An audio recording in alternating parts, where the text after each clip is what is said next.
Change can be difficult, and when it happens, many of us might resist it because change can threaten our feelings of security.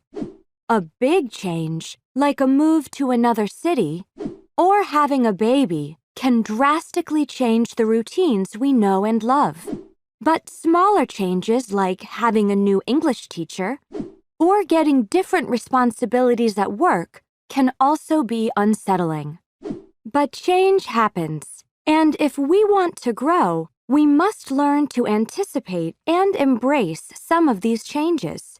Perhaps like Hem in Who Moved My Cheese, we might be able to motivate ourselves to want and make that change. Sometimes we are the ones who have to implement that change and support others through it. Perhaps we'd like to tell our parents we're moving out, or we want our partner to move to a different city with us.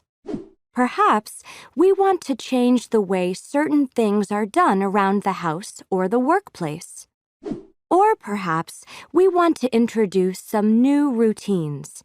How can we help the people around us embrace this change? To do this, we must first understand the ways people react to change. The change curve illustrates the series of reactions to change.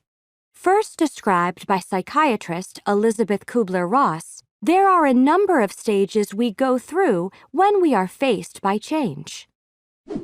In stage 1, there might be feelings of shock and denial. They might not want to believe the change is happening. They might convince themselves there is no need for change.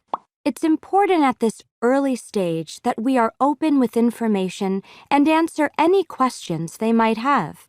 The key is to help them understand what the change is and how you'll be there to support them. In stage 2, feelings of anger and fear might set in. They might get frustrated and start blaming themselves or others for the change. They might not cooperate and might resist the change. Here's where you need to listen actively, ask questions, and show your support. If these emotions are not handled with sensitivity and care, there is a risk of damaged relationships and chaos.